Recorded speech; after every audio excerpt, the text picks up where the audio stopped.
Shall we pray? Ẹ jẹ́ ká gbàdúrà.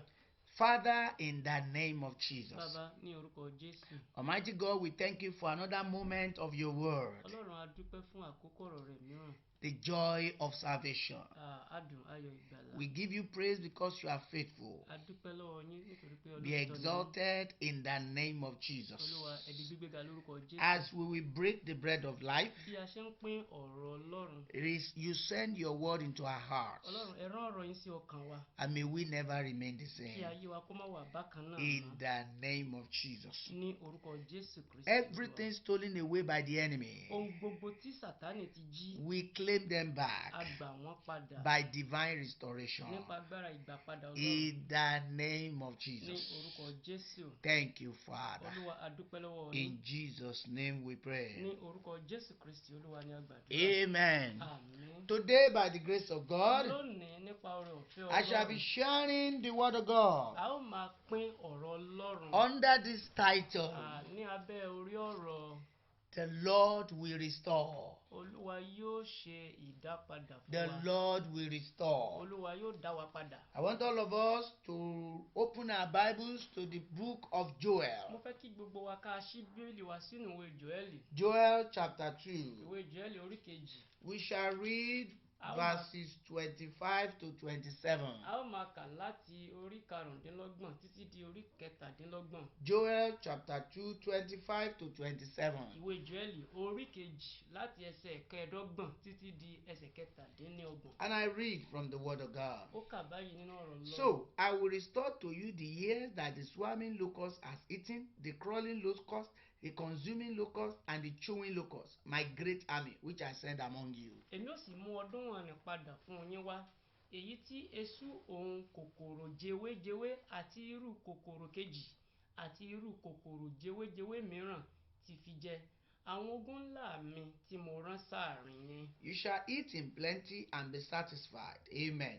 And praise the name of the Lord your God, who has dealt wondrously with you, and my people shall never be put to shame. Ẹ̀yin ó sì jẹun ní ọ̀pọ̀lọpọ̀, àmín. Ẹ̀yin ó sì yó, ẹ ó sì yìn orúkọ Olúwa Ọlọ́run yín, ẹni tí ó fi àánú bá yín lò, ojú kì yóò sì tún ti àwọn ènìyàn mi láé. Verse 27. Ẹsẹ̀ kẹtàdínlọ́gbọ̀n. Then you shall know that I am in the midst of Israel. I am the Lord your God, and there is no other. My people shall never be put to shame. Ẹ̀yin ó sì mọ̀ pé èmi wà láàrin Ísírẹ́lì àti pé èmi ni Olúwa Ọlọ́run yín, kì í ṣe ẹlòmíràn, ojú kì yóò sì ti àwọn ènìyàn mi láé. The Lord will restore. Olúwa yóò dá wa padà sípò. The Lord will do the work of restoration. Olúwa yóò ṣiṣẹ́ ìdápadà sípò. The Lord will do the work of restoration. Olúwa yóò ṣe iṣẹ́ ìdápadà sípò. Amen. Àmín. Now, the book of Joel Ìwé Jóẹ́lì was written by our brother Prophet Joel. a kọ láti ọwọ́ wòlíì Jóẹ́lì.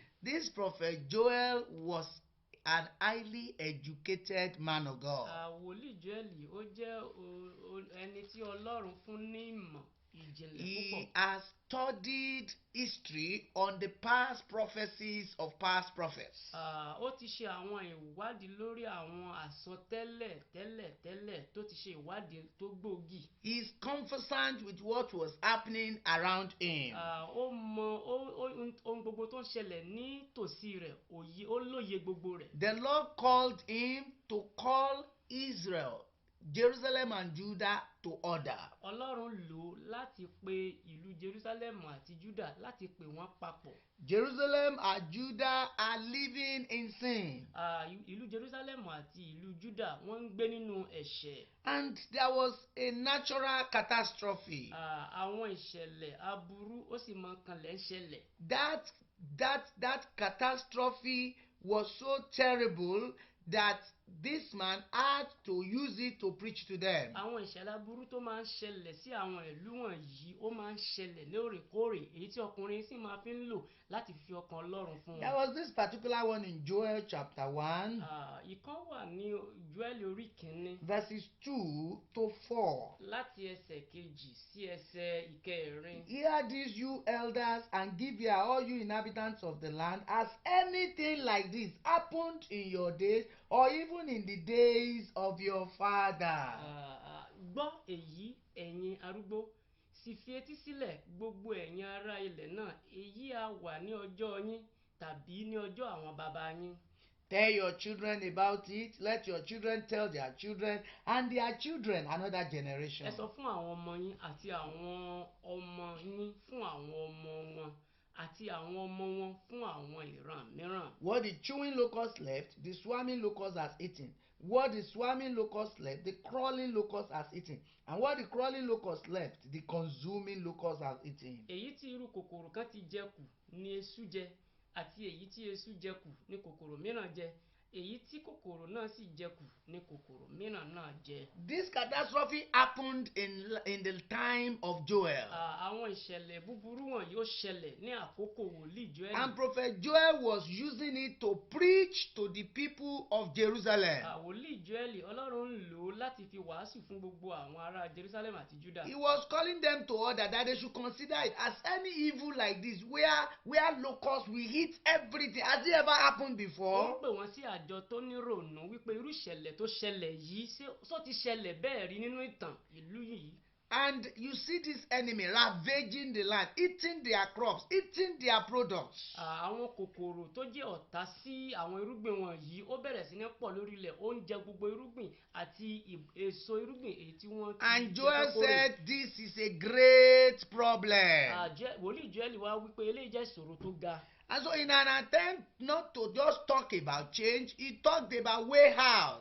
Ní ọ̀nà láti má jẹ́ kí ó tún máa tẹnu mọ́ ìṣẹ̀lẹ̀ yìí, ó ń sọ ìṣẹ̀lẹ̀ ọ̀nà àbáyọ tí wọ́n lè It's lò. unfortunate today, some people keep crying, change, change, change, but they are not showing us the way to Ó ṣe ni change. láàánú wípé ọ̀pọ̀lọpọ̀ wọ́n ń pariwo kí nǹkan yí padà, kí nǹkan yí padà, ṣùgbọ́n wọn ò fi ọ̀nà tí nǹkan ó fi gbà yí padà, wọn kò fi hàn orílẹ̀-èdè The wa. first thing this man said was in verse 5. Ohun kan àkọ́kọ́ tí ọkùnrin tí wòlíì yìí sọ ló wà nínú ẹsẹ̀ He karùn-ún. said, awake, you drunkard, and weep. Jí ẹ̀yin ọ̀mùtí, ẹ sì sọkún. He said, wail, all you drinkers of wine. Sì hu gbogbo ẹ̀yin ọ̀mùtí wáìnì.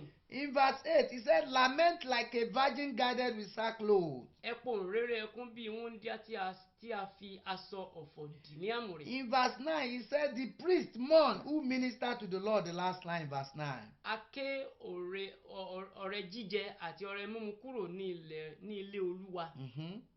Àwọn àlùfáà, àwọn ìránṣẹ́ Olúwa wọ́n ṣọ̀fọ̀. And in verse 10, he said, the field is wasted, the land mourns, for the grain is ruined, the new wine is dried up, the oil fails. Ní ẹsẹ̀ kẹwàá, oko ó di ìgboro, ilẹ̀ ń ṣọ̀fọ̀ nítorí a fi ọkà ṣòfò, ọtí wáìnì títún gbẹ, òróró ń bùṣe. And in verse 11, he said, be ashamed, you farmers, wail, you vine dressers, for the wheat and the barley, because the harvest of the field has perished. Ní ẹsẹ̀ kọkànlá, ó wí pé kí ojú kí ó tì yín ẹ̀yin àgbẹ̀, ẹ hu ẹ̀yin olùtọ́jú àjàrà, nítorí àlìkámà àti nítorí ọkà báálì, nítorí ìkórè oko ń ṣègbé. This man was giving chronicles of the evils that have ravaged the land. Ọkùnrin yìí ó ń sọ àwọn ohun tó ṣẹlẹ̀ ní tẹ̀létẹ̀lé tó ti mú kí ilẹ̀ kó pàdánù The ọ̀pọ̀lọpọ̀ effect of the locusts that have eaten their plants.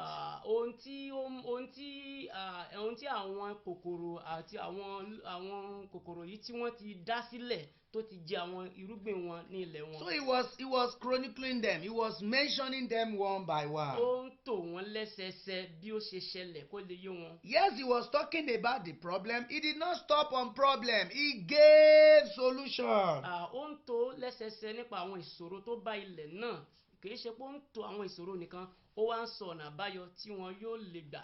Today we have a lot of people that are shouting, change, change, change. Lónìí, a ní ọ̀pọ̀lọpọ̀ àwọn ènìyàn tí wọ́n ń pariwo àyípadà, àyípadà. They talk about the problem that they are part of. Wọ́n ń sọ nípa ìṣòro tó yẹ pé àwọn gangan wọ́n jẹ́ ọ̀kan lára tó They are dálẹ̀. talking about the problem that they are even the originator. Wọ́n ń sọ nípa àwọn ìṣòro tó yẹ pé àwọn gan ni orísun ìṣòro yẹn. And they are talking about change that has not started with them. Wọ́n sì ń sọ̀rọ̀ nípa àyípadà tó yẹ pé kò tọ̀dọ̀ wọn gangan bẹ̀rẹ̀ bí àpẹẹrẹ. Joel talked about problems, he talked about the problem, and he talked about the need for change. Wòlíì Jóẹ́lì ó sọ̀rọ̀ nípa àwọn ìṣòro àwọn tó ń ṣẹlẹ̀ àti àwọn àyípadà tó yẹ kó ṣẹlẹ̀. So from verse 13 to verse 20, Láti ẹsẹ̀ kẹtàlá sí ẹsẹ̀ ogún. he now gave solution. Ó wá sọ ohun tó jẹ́ ọ̀nà àbáyọ. Number 1 in verse 13 he said, guard yourself and lament, you priests. Wail, you who minister before the altar. Come, lie all night in sackcloth. You who minister to my God, for the grain offering and the drink offering, I will tell from the house of your God. ọ̀nà àbáyọ àkọ́kọ́ ló wà ní Jóẹ́lì orí kìíní ẹsẹ̀ kẹtàlá yẹn. Ó wí pé ẹ di ara yín ní àmùrè sípò òǹrere ẹkún ẹ̀yin àlùfáà, ẹ hu ẹ̀yin ìránṣẹ́ pẹpẹ, ẹ wá fi gbogbo òru dùbúlẹ̀ nínú aṣọ ọ̀fọ̀ ẹ̀yin ìránṣẹ́ Ọlọ́run mi, nítorí tí a dá ọrẹ jíjẹ àti ọrẹ mímu dúró ní ilé Ọlọ́run yín. In verse 14, he now mentioned them one by one. Ní ẹsẹ̀ kẹrìnlá ó dárúkọ wọn ní sísẹ̀ntẹ̀lé. Number one, the best way to be delivered is to consecrate a fast. Ohun àkọ́kọ́ lọ́nà láti jẹ́ kí wọ́n rí ìdásílẹ̀ ìgbàlà ó ní pé ẹ ya àwẹ̀ kan sí mímọ́ lẹ́sẹ̀ kẹrìnlá. Number two, he said, call a sacred assembly. Ohun èkejì ó ní ẹ pè àjọ kan tí ó ní ìrònú. Number three, he said, gather the elders and all the inhabitants of the land into the hands of the Lord your God and cry out to the Lord. Ìgbésẹ̀ tó tẹ̀lé ó ní ẹ pè àwọn àgbà àti gbogbo àwọn ará ilẹ̀ náà jọ sí ilé Olúwa Ọlọ́run yín kí ẹ sì ké pe Olúwa. People of God, Ẹ̀yin ènìyàn Ọlọ́run. I don't know what you are passing through, Mi ò mọ ohun tí ò ń dojúkọ. but I have a good news for you today. Ìròyìn ayọ̀ nìyí fún The gbogbo etí. Lord will do the work of restoration in your life in Jesus' name. Olúwa yóò ṣe iṣẹ́ ìdápadà nínú ayé rẹ lórúkọ Jésù. Just like the days of Joel. Gẹ́gẹ́ bí ọjọ́ wòlíì Jóẹ́lì. Maybe the enemy has also ravaged your land. Bóyá àwọn ọ̀tá wọn ti fẹ́ gba ilẹ̀ rẹ. Maybe the devil is punishing you. Bóyá Sátánì ó ti ń fìyà jẹ ọ́. Maybe the enemy has sent locusts, evil locusts that are eating your prosperity, that are eating your riches. They are disturbing your peace. Bóyá Sátánì ti rán àwọn kòkòrò ẹ̀mí òkùnkùn láti bẹ̀rẹ̀ sí máa jẹ àwọn ìṣeré rẹ, àwọn àlùyọ rẹ, àwọn àṣeyọrí rẹ. Maybe like the day of Joel, maybe you are also passing through difficult times. Bóyá gẹ́gẹ́ bí ọjọ́ wòlíì Jóẹ́lì, bóyá wọ́n gan òun la àwọn àkókò tó le gidi gan kọjá báyìí. Because of what the devil has achieved in your life, a lot of things have been ravaged, have been stolen, have been taken away from you, have been destroyed by your enemies. Bóyá nítorí iṣẹ́ tí Sátánì ti ṣe nínú ayé rẹ, ọ̀pọ̀lọpọ̀ àwọn àṣeyọrí rẹ, ọ̀pọ̀lọpọ̀ àwọn àlùyọ rẹ, ọ̀pọ̀lọpọ̀ àwọn nǹkan tó múnú rẹ dùn, bóyá ó ti di nǹkan tó ń bà ọ́ nínú jẹ́ pátápátá. Beloved, this is the time for restoration. Ará ń Olúwa, àkókò ìdápadà ní. In this year, God wants to restore every stolen blessing that have been stolen away from you back to Ní you. ọdún 2018 tí a wà yìí, Ọlọ́run fẹ́ ṣe ìdápadà gbogbo àwọn ire, gbogbo àwọn nǹkan tí Sátánì ti jí lọ nínú ayé rẹ. But if God is going to do the work of restoration according to that book of Joel, Tí Ọlọ́run bá ṣiṣẹ́ ìdápadà gẹ́gẹ́ bí ó ti sọ nínú ìwé Jóẹ́lì. then you have to read that verse 14 Ó again. gbọ́dọ̀ ka ẹsẹ̀ kẹrìnlá yìí ò ní orí kìíní. Number one, Ohun àkọ́kọ́. God wants you to consecrate a fast. Ọlọ́run fẹ́ kí o yan àwẹ̀ kan sí mímọ́. What is a fast? Kí ni àwẹ̀? It's just a sacrifice. Ó jẹ́ ohun ìfaraẹnijìn. You sacrificing a lot of comfort so that you will seek the face of God.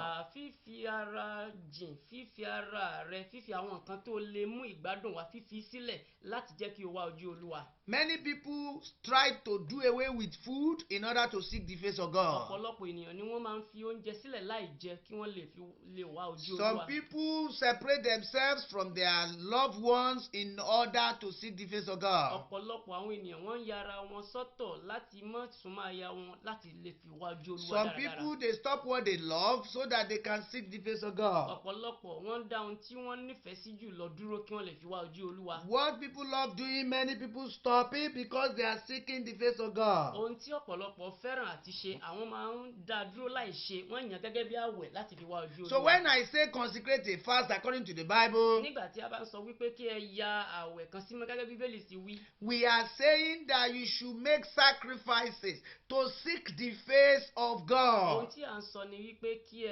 ẹ dun ara yín ní ohun tí ó mú ìgbádùn bá yín láti fi lè wá ojú Olúwa. And I am telling you, beloved, Àmọ́ sì ń sọ fún ẹ̀yin ará olùfẹ́. seeking the face of God, consecrating a fast means coming very close to God forgetting the pleasure of the world.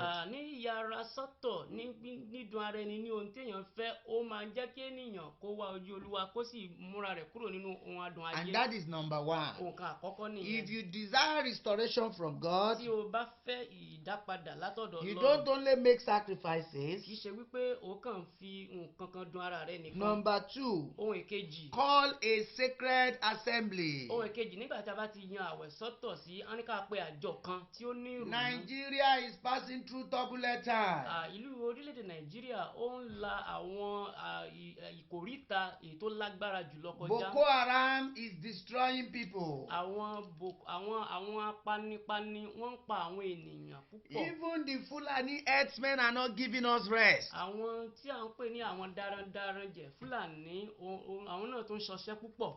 There are a lot of problems in our land. Ọ̀pọ̀lọpọ̀ ìyọnu ó wà lórí ilẹ̀ wa. Where we don't have Boko Haram and the Fulani herdsmen. Níbi tí a ti ní àwọn agbésùnmọ̀mí àti àwọn darandaran ọ̀daràn. The governors are cutting the salary of our people. Àwọn tó tún jẹ́ gómìnà wọ́n tún gé ohun tó tún jẹ́ ẹ̀tọ́ oṣooṣù àwọn òṣìṣẹ́. Those who supposed to be collecting 100%, they have been giving them different percentages. Àwọn tó yẹ kí wọ́n máa gba ìdá 100% lówó tó péye, oye tó wù wọ́n ni wọ́n ń fún wọn káàkiri. Unfortunately, this money is not enough to take care of our people's needs. Ó ṣeni láàánú wípé gbogbo owó tó ń fún wọn yìí kò tún tó láti lè tún gbé bùkátà wọn. Let all of us know that the second thing God is asking from us, apart from consecrating a fast, ẹ jẹ́ kí gbogbo ènìyàn tó ń gbọ́ ọ̀rọ̀ lónìí kí wọ́n mọ̀ pé ohun tí Ọlọ́run retí lọ́dọ̀ wa yàtọ̀ sí pé a yan àwẹ̀ kan fún is to Olúwa. call a sacred assembly. Ó ní pé kí a péjọpọ̀, kí a pe àjọ kan èyí tí ó ní ìrònú. You see people fighting against themselves. Ẹ rí gbogbo ènìyàn tí kálukú ń bá ara wọn jà. And the devil continues to trouble them. Èṣù sì ń bẹ̀rẹ̀ sí ní pọ́n àwọn ènìyàn Let lójú. us call ourselves together Ẹ jẹ́ kí a pe àjọ kan tó ní in a ìrònú. secret assembly. Àjọ kan tó ní ìrònú. Let us come together and seek the face of Ẹ God. jẹ́ kí a darapapọ̀ láti wá ojú Let us Ọlọ́run. come together and seek His face in forgiveness,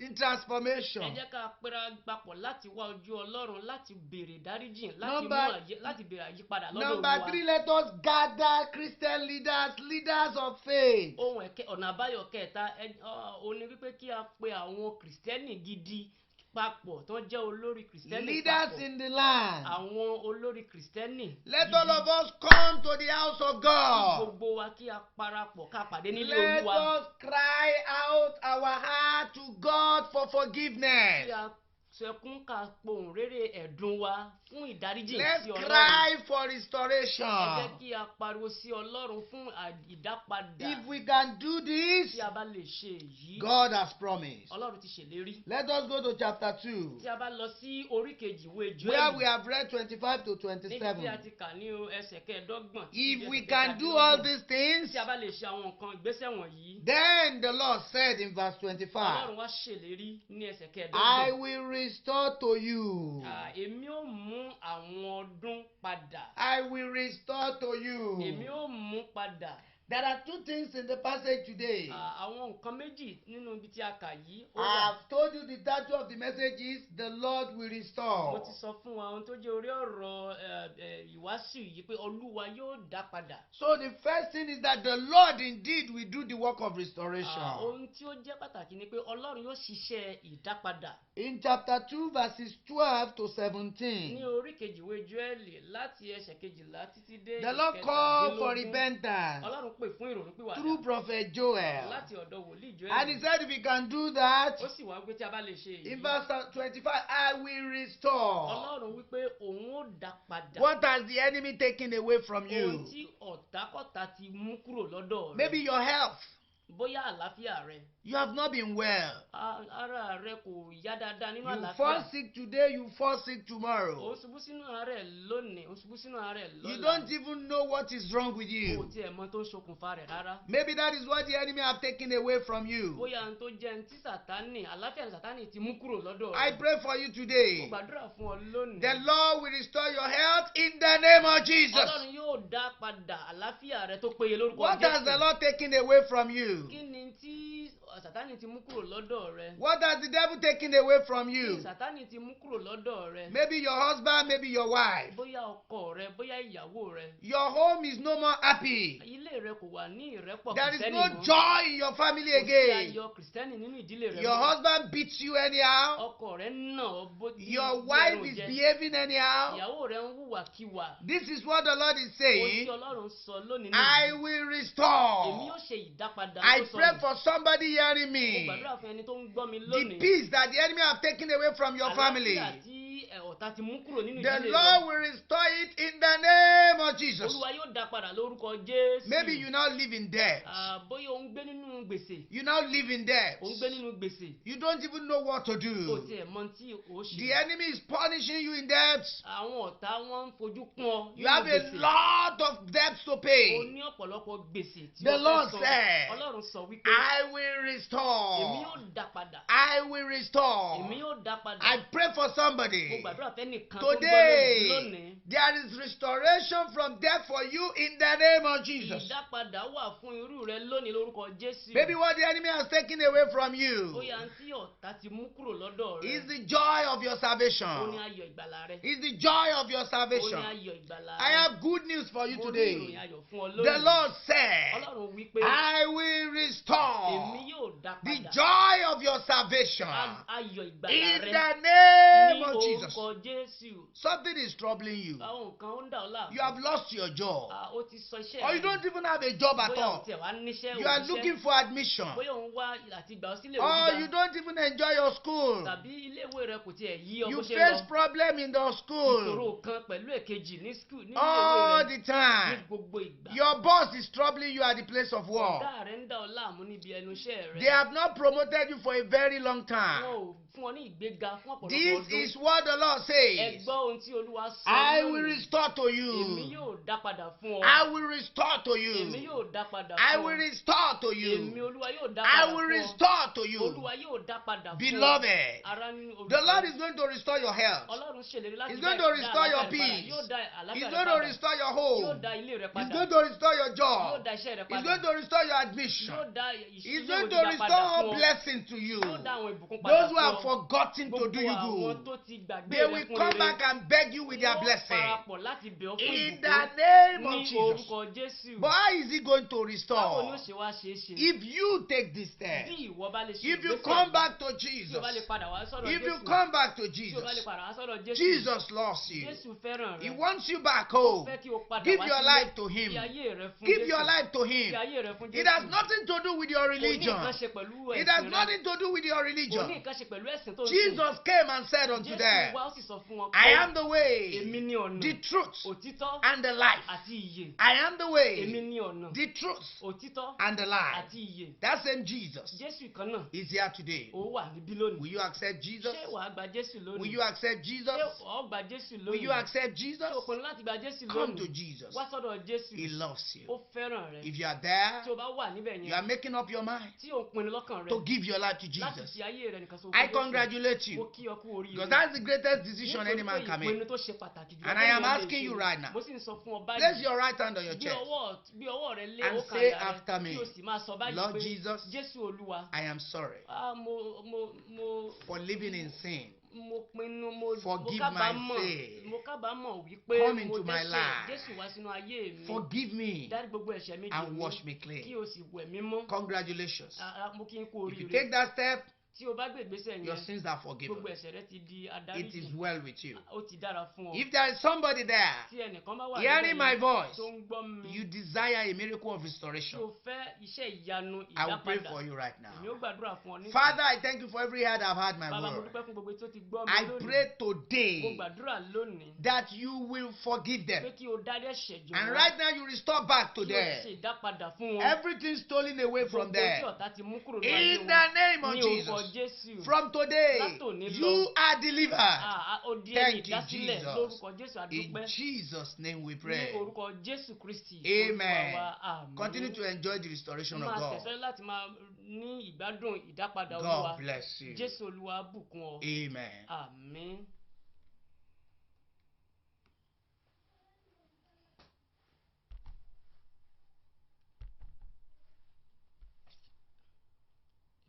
kọ ẹnu the last one fẹ́ kọ ẹnu.